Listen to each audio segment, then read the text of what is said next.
Hello, welcome to Sovereign Sobriety. You know, a good story is people like to kind of like give me a hard time when I'm making videos that's, really triggering for people who are in addiction and people who are deep in alcoholism, and you say something that triggers them as if they think maybe, I'm Miss Know It All and I've never actually experienced it. Well, guess what, you guys? I'm about to tell you a little bit a real life story about someone who overcame alcoholism. So I'm just going to share, they always say, like, share your experience, strength, and hope. And so as I move into really focusing on believe in humans, hey guys, welcome. I just wanted to share, where I come from and where Believe in Humans originated. And I'm glad you guys are here. And we're going to start off with real life story. Here it goes, right? So acknowledging the issue, making acknowledgement that there's an issue. Now, I tell you what, I did this over and over and over again.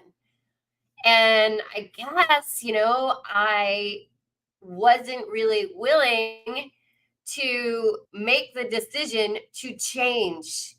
And you really have to make a conscious decision to change. You can talk, out of the wazoo all you want about, oh, I drink too much. I want to stop drinking. Yeah, I'm going to stop drinking in, next week. Next week, I'm not going to drink. So, I mean, there's all kinds of ways to just keep pushing it off to the back burner. So I was a pro at that, just so you guys know. This is not my first time rodeo. This is the third time that I've tried to get sober. And this time it stuck. Thank you, God, for allowing me to change my life, but also be able to use my voice and my experience to help others. And so, realizing that there's a problem and then making a conscious decision that, okay, I have a problem and, I need help.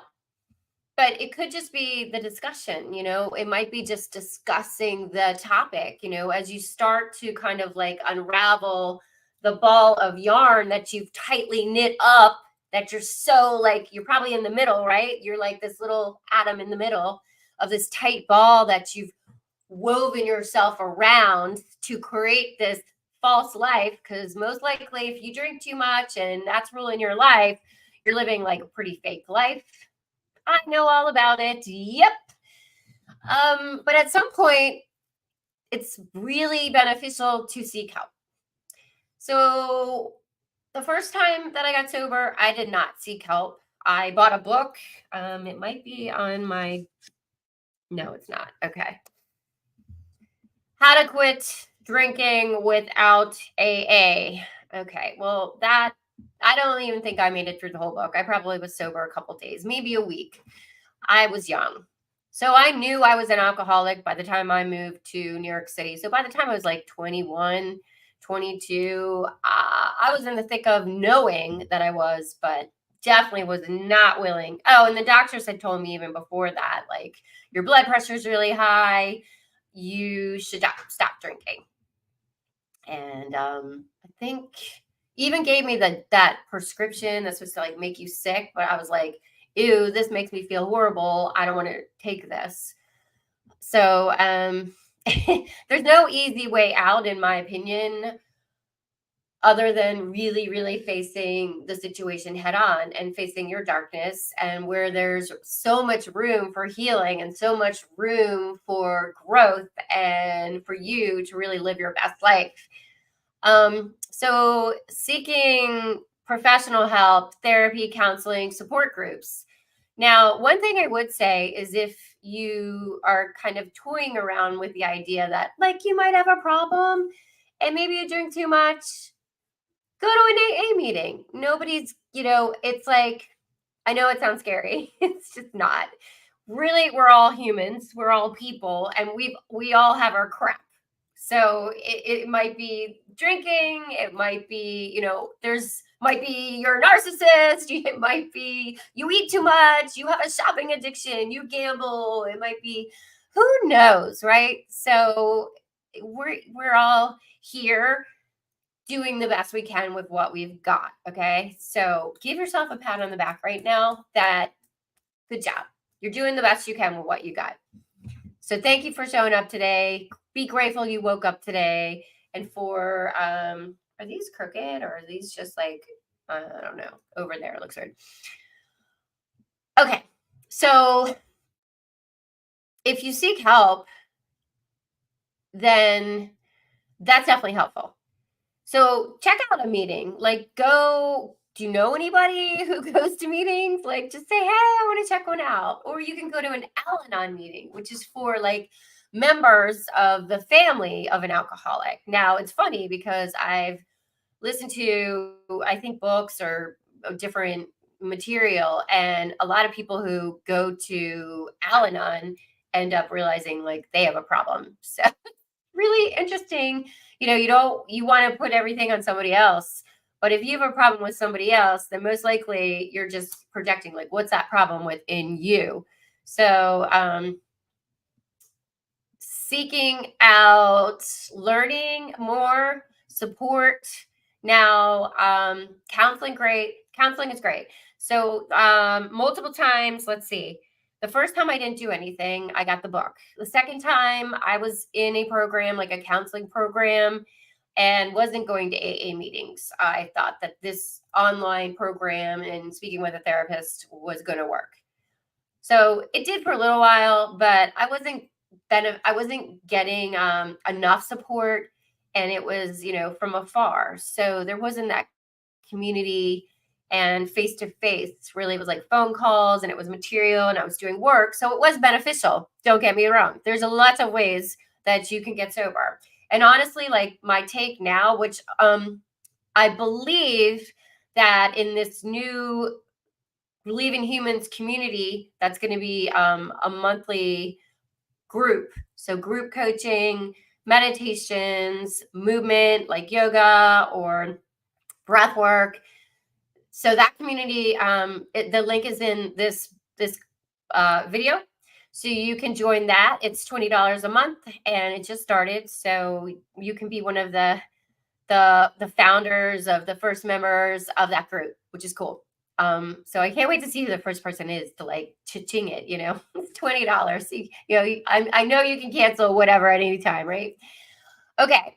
But you probably have to pay for the month. And then if you want to cancel, cancel. But why would you want to cancel? You're going to meet like-minded people and share, and you're going to get like a little inside scoop of like my life. And I think I'm really excited. So it's kind of the thing I've been waiting for. And I finally have the right platform and an opportunity. Okay. So be open to understanding that you're going to run into a lot of challenges. Because when you're sober, thank you for the heart, the love. So when your early sobriety, okay, early sobriety, I mean, just in general, life's hard, right? Like we run into obstacles, there's ups and downs. There are things that like walls that we have to like figure out, okay, how do I do this? Like run through it, jump over it. What is it? Okay, so understand that, like, but in your early sobriety, it's tough because you are dealing with real life, real emotions, real situations without that drink. Because you used to just drink to escape, blackout, check out, don't want to deal with it, or oh, you're going to deal with it all drunk and then like not remember what you said or did, right? Or how you overreacted, or how depressed and oh, your eyes or your face is all bloated because you drink too much, and your whole body's bloated because you drink too much. Your eyes are like glazed over, like red. Oh my God. Trust me, I speak from experience. Was me. Okay. This is my little story of like just sharing like different things and then how I handled it and how I could have handled it better. Okay. So you understand that you're going to go through, it's going to be challenging, and you have to push through it. You have to be able to find coping mechanisms, which I will share with you. And that's my whole deal, is I help people change their life, transform their life holistically. Spiritual practices, holistic practices. So that's what I'm all about. And that's why I show up. And that's what Believe in Humans is all about. So if I can do it, I'm not special. You can do it. 180. I love it. I love to see people rocket ship up, right? Or maybe it's, rocket ship to spaceship to other galaxies. Let's do it. Okay, so understand that you're gonna be challenged, and maybe make sure you have a backup. So I mean, I do one-on-one coaching. It's not as often as I used to, but if you really are in need of a session that you feel like it would help to speak with someone, definitely reach out to me and we can book you a session. So coping mechanisms. So coping mechanisms that help me navigate, and I'm just reading my notes.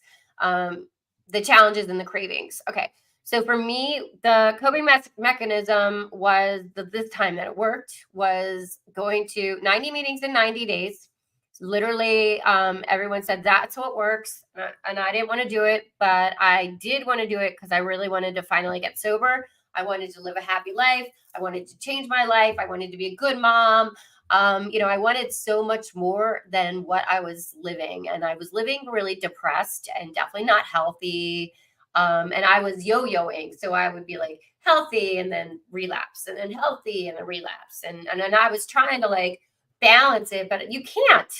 Like when you're just binge drinking, I mean, you might great all week and then you binge drink like that. It's here. So I also, as a spiritual practitioner, and I really love metaphysics and working with law of attraction and manifesting, I help people change their mindset. Okay. So coping mechanisms, I definitely utilized in the very beginning, like the first month. I used candy, sweets, lollipops, like chew on, coffee, meetings. And I did start to really plug into my health and my fitness. So a great escape and way to release that energy and that like desire, that trigger, that cravings, the cravings is to work out. Also, group workouts. So that way you're around people, you're distracted. Definitely helpful. Yoga, for sure, very beneficial because you're working out, but you're also doing body, mind, soul. So that's like a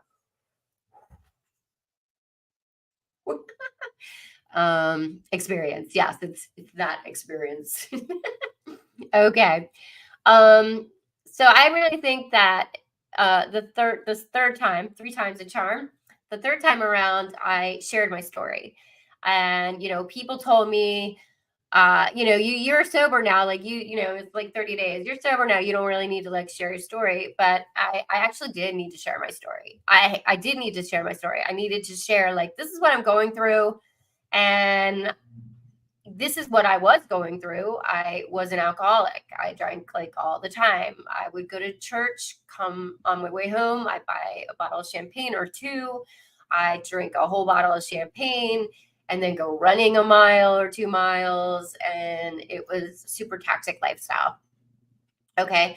So again, it's like crazy brain. It's like super crazy brain, but it's also the desire to want more, but not know how to achieve it and not have the support system or the methodologies, the routines that are going to get you sober and keep you sober. So that's where I can help. So make sure that you do celebrate your wins, share with the people who do support you, and who those people are people at meetings or like online groups or communities. So don't be afraid to share your story. Your message matters, and your pain can be your passion. right? So through our pain, we can share a story and help others. So it's really powerful to share your story. So share your story. Don't let anyone tell you otherwise. They tried to like knock me down and say, no, you don't need to share your story. And that's that person's problem, because they were triggered or didn't like, they were worried about how it was going to reflect on them, a family member. And I was like, no, man, like this time I'm doing it my way. I'm not listening to anybody else, because I've listened to everybody else my whole life. Look what my life ended up being from 15 to 45. I drank my whole life. And no, this time, no, I'm doing it my way. I did it my way. You know it. It's up to you, New York, New York. Okay. So then lessons learned through the process and how it shaped my life and my perspective on life. I've learned so many lessons through sobriety. It's kind of wild, and this could probably be next week's video. So if somebody could write that in the notes or shoot me a little DM and say, so a good topic, Karyn, for Sovereign Sobriety next week would be for me to share my lessons learned in sobriety. So yes, there's so many, it's hard to really come down to like just a few. But I think what I just said, I think is one of the main lessons to learn in sobriety, is that you have to do it for you and no one else. And you really have to follow your gut and what you're guided to do and how you're guided to do, your path, your journey. Because most likely, if you are an addict and you suffer from alcoholism, most likely you might be codependent. And so I would say start to really do things for you. Tap into your self-love like all day. Make a routine that's, your routine every day. It's non-negotiable. I would add that something I would recommend would be doing a meditation every single morning, even if it's like 2 minutes, 5 minutes. Set that time, non-negotiable, before you leave the house. So whatever it is, if you're sitting outside in silence, if you're playing like a meditation that you find on Insight Timer, an app, or there's other apps, YouTube, lots of resources. Just sitting in silence is just also a great way, great way to just meditate. So that is one practice that I want all my clients to do. I want all of you to do, because it's just so powerful. It's like mind-blowing powerful how it can change your life. Speaking of meditation, that's a nice little sigh. Okay. So maintaining sobriety. Maintaining a sober lifestyle and how you can find joy in that. So maintaining a sober lifestyle is your number one priority, which used to not be mine. And that's why I failed and I relapsed multiple times, because I was still trying to just do the same things and be around the same like environments, the same people. And eventually you slip up. And that's the truth, honestly. So changing, your environment, who you're hanging out with, where you're going. So it's people, places, and things. Avoiding people, places, and things in the beginning, in early sobriety, you have to realize like early sobriety is going to be different than like, say, I'm like 8 years into it, right? There's a much different, it's a much different playing field when you're, going out there in the world. So when you're in early sobriety, you have to protect that. Like I tell people, it's like I put myself in this like little pink bubble where I was very careful of what I did, where I went, even, driving by the liquor store in the early sobrieties, like very beginning, people hanging out with, avoiding parties or restaurants or things that reminded me of drinking. So in the beginning, I was very, very, very careful. and really protected my own energy, my peace, and my sobriety. It was like number one, oxygen mask on first, and then everybody else then you can take care of. And I'd never done that before. It was always like just doing everything for everybody else, and then I'd be like depleted, and I'd be like, go for a drink. Oh, I need a drink. I need a drink to celebrate. I need a drink because I'm depressed. I need a drink because I got bad news. I need a drink because I got good news. Like, it doesn't matter. It was always just, let's run our life around a drink. And that's how it was. I was chained to a bottle. It's like this big weight. Okay. So finding joy is doing like personal development. So that's where I come in. I am a transformation coach. I'm a spiritual practitioner. I'm a Buddha yoga instructor. I love helping people transform their life. And so that involves body, mind, soul. It's fitness, nutrition, routines, wellness, mindfulness, all of these practices that people don't do. And it doesn't even have to take that much of your time, but it is a game changer.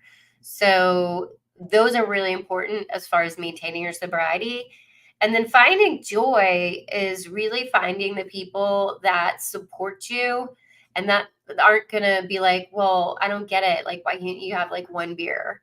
The people who, think it's just like super weird and there's something wrong with you. Absolutely not. As a matter of fact, you're lifting up your vibration and your like spiritual I guess, yeah, ascension. You're lifting it up when you're removing alcohol.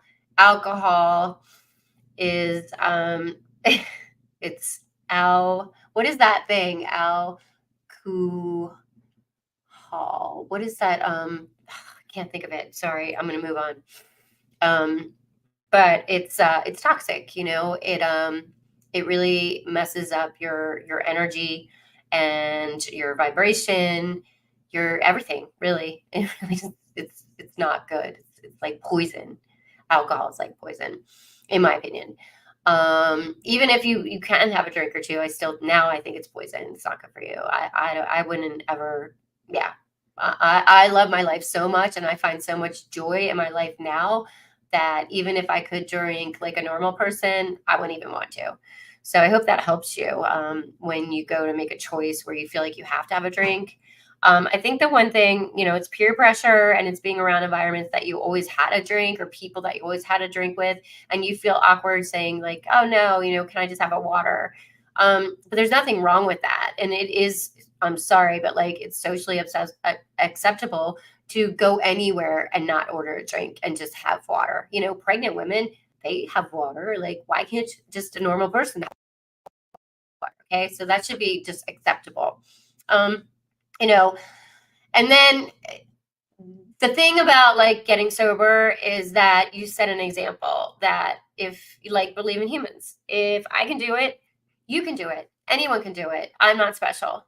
I'm just a human, and we all have the capability to transform our lives and really to live our best life and to consciously create the life of our dreams. And so basically, that's what I celebrate, and celebrate humans on their journey, no matter where you are in your journey. I know that you have the full potential and everything within you to do whatever you want. I am possible. Impossible? No, I am possible. You are possible. Yes, you are possible. And so my journey really, it started with the desire to want to be happy. And then I wanted to have a six-pack bod. And I started on a transformation journey and became a transformation coach.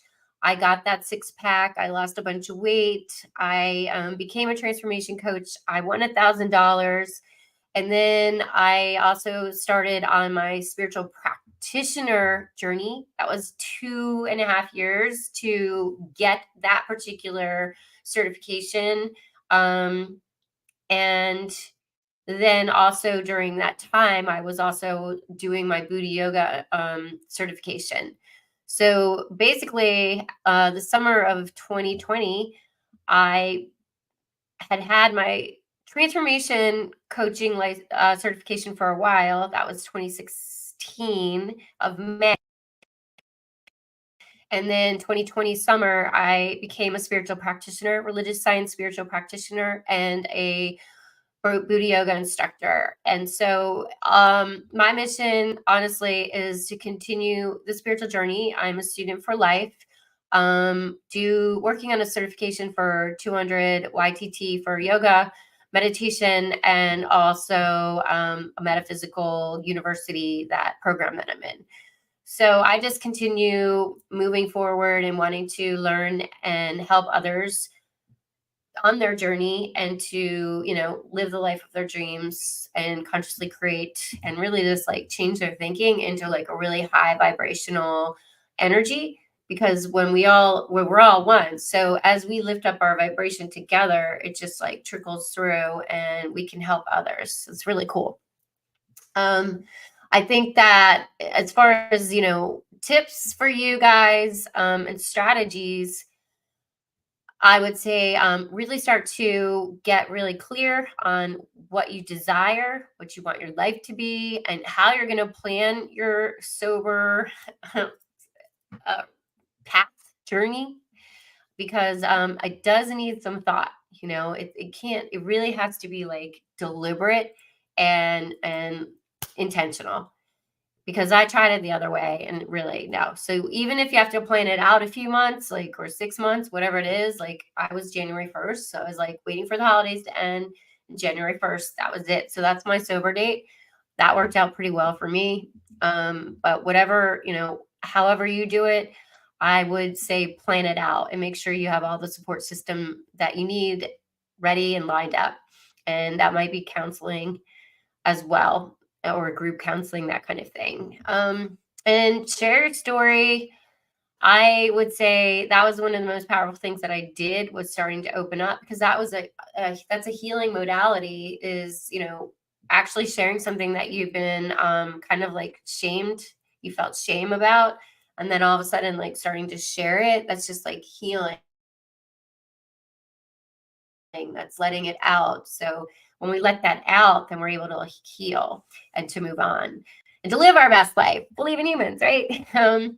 So just make sure that you do, if you are like a heavy drinker, you drink a lot, make sure that you seek professional help and you have all the knowledge under your belt to know what to do if you get the DTs, if you do withdrawal and that kind of the withdrawal symptoms. Just make sure that you are ready to go and you have your support system in place.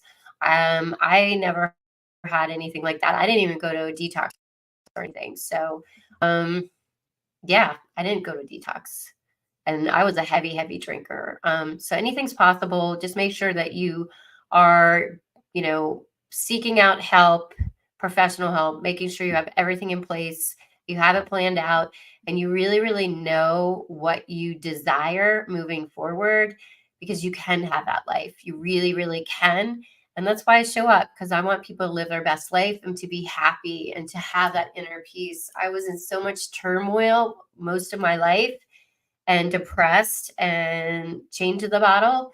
So,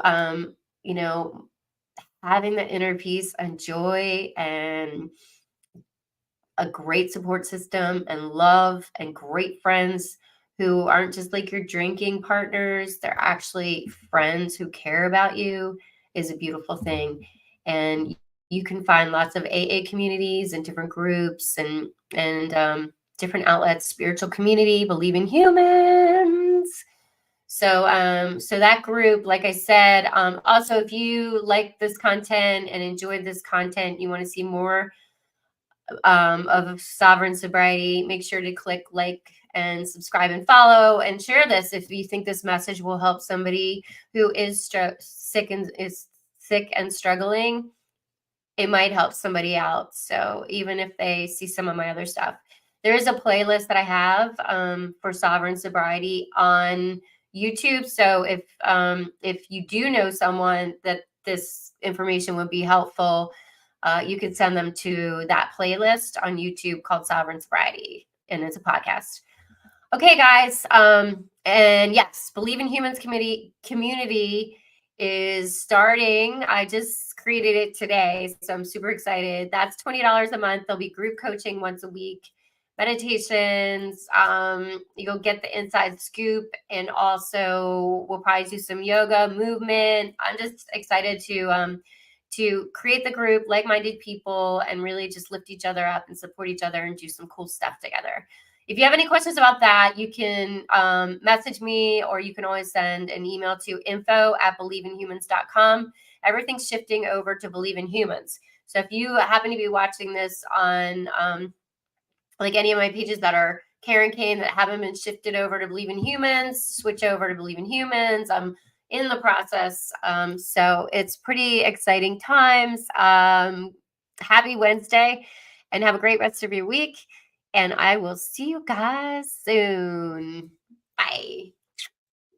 Love you.